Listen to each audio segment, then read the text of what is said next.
Let me take you back to April 6 quarterbacks selected in the first round alone.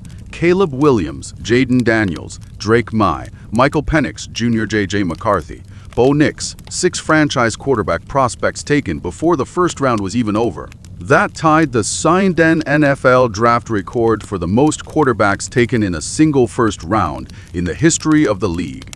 Teams were fighting over the position like seats on the last flight out of a burning city. Now fast forward to April 19, Pittsburgh, Pennsylvania, April deed through the third. The NFL draft is in town. We are about to sit through 7 full rounds, 250-plus players being called to the stage, and the entire quarterback class combined might not even reach 10 players selected. This is what a QB famine looks like, and every general manager in the league has known it was coming for 2 years. Here is the reality of this class. Fernando Mendoza is going number 1 overall. That part is not a debate. Heisman Trophy winner, national champion at Indiana, led the Hoosiers to a perfect Fundy season in a year no one thought Indiana football was capable of delivering. The first national championship in program history.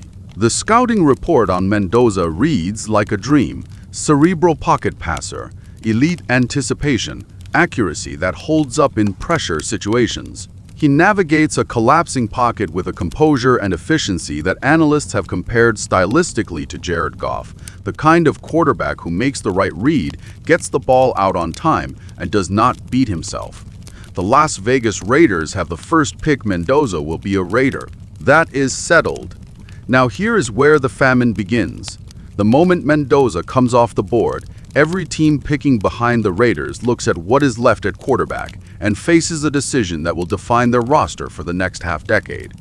Ty Simpson, out of Alabama, is the consensus number 2 quarterback. Funda season numbers: high passing yards, touchdowns, interceptions, completion rate around 20%.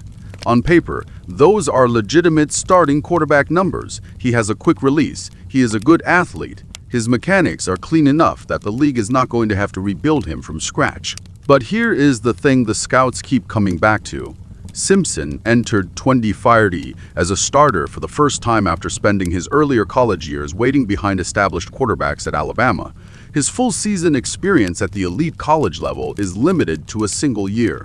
You are asking a franchise to bet its future on a player who has had exactly 1 year of being the guy. That is not a disqualifying red flag, but it is the kind of context that keeps general managers up at night when they are deciding where to spend a first-round pick. The Arizona Cardinals are the team most frequently linked to Simpson. They are in the market. The fit makes sense. But even for Arizona, this is a decision that requires significant trust in projection over proven performance. The rest of the class drops off sharply from there. Garrett Nussmeier at LSU, the gunslinger archetype. Arm talent that makes scouts lean forward in their seats. A football intelligence that shows up in his ability to fit throws into tight windows, but a through season derailed by injury, a frame that durability concerns follow everywhere he goes, and a tendency to force throws that would make most defensive coordinators smile. Drew Aller out of Penn State, prototype size. Legitimate arm strength, a guy scouts love to watch throw on Saturdays. But his Demdy season was cut short by an ankle injury, and you are drafting the potential as much as the production. Carson Beck at Miami. 3 years of starting experience. Big game moments on his resume. Mechanically sound enough that you can put him on the field without embarrassment. But the turnover tendency under pressure and the ceiling questions make him a backup conversation more than a franchise conversation. Taylon Green at Arkansas, elite size at 6'5".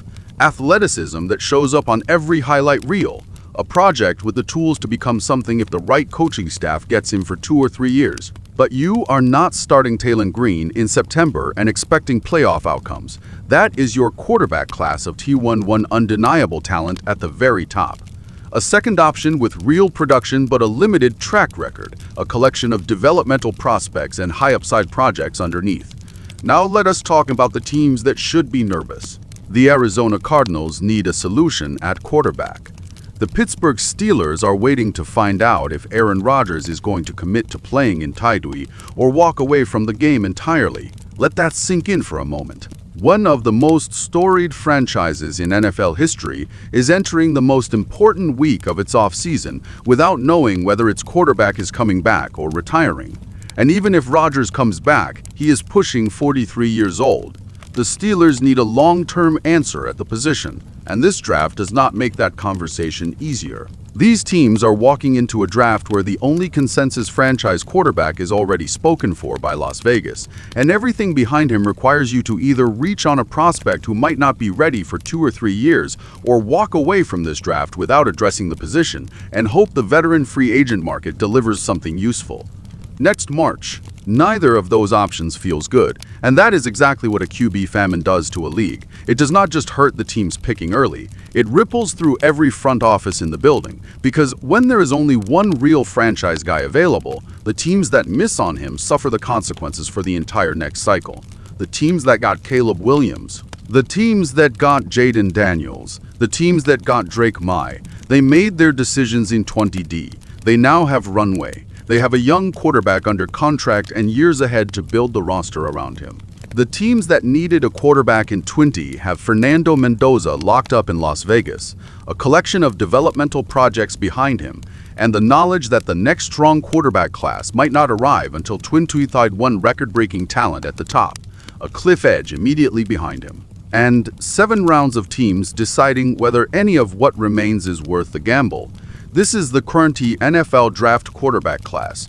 Tell us in the comments which team you think gets the best value at the position this year, who takes the smartest shot on a developmental guy, and which franchise ends up regretting how they approach the position in 14. Because in a famine year, the decisions made in the middle and late rounds echo for just as long as the ones made at the top.